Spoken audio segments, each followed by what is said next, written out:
خود کو ایسا بنائیں جو بھی آپ سے ملے محبت سے آپ کی جانب متوجہ ہو جائے، اور یقین کیجئے ایسا کرنا مکمل آپ کے اختیار میں ہے۔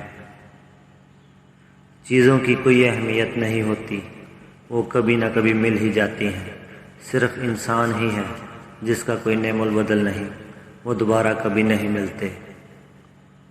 اگر آپ زندہ ہیں تو غلط فیصلوں کی مخالفت کریں، جی حضوری کرنا چھوڑیں۔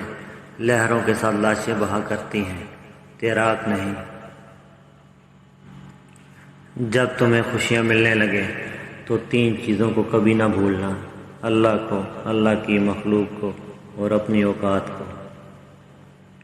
اپنی زندگی میں موجود ہر چیز کی تعریف کیا کریں اور شکر ادا کیا کریں۔ جب آپ شکر ادا کرتے ہیں تو آپ خوشی کی انتہا پر ہوتے ہیں، اور خوش رہنے کا بہترین طریقہ بھی ہے۔ انسان کو خدا تب ہی یاد آتا ہے جب وہ درد کا مارا ہوا ہو، غرض کا مارا ہوا ہو، یا پھر مرض کا مارا ہوا ہو۔ ہر شخص کامیابی حاصل کر سکتا ہے اگر کاموں میں سرشار اور پرجوش ہو۔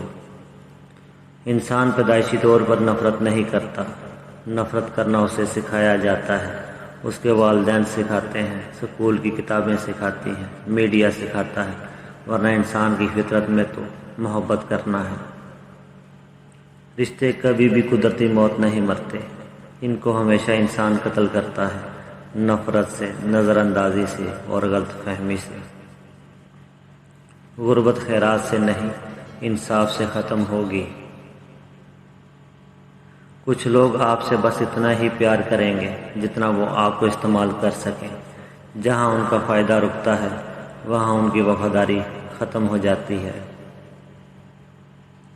بے شک نصیب اللہ کے ہاتھ میں ہے، لیکن دعا کرنے کا اختیار اللہ نے ہمیں دیا ہے، اور دعا ہی تو ہے جس سے اپنا نصیب بدلا جا سکتا ہے۔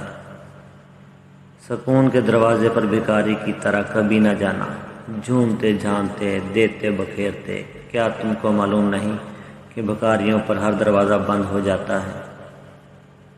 انا سے بچو، یہ 2 دھاری تلوار ہے جس کا بیرونی کنارہ آپ کی شہرت کو کاٹتا ہے اور اندرونی کنارہ آپ کی معصومیت کو۔ دنیا کی ساری مشکلات حل ہو سکتی ہیں اگر ہم ایک دوسرے کی باتیں کرنے کی بجائے ایک دوسرے سے باتیں کریں۔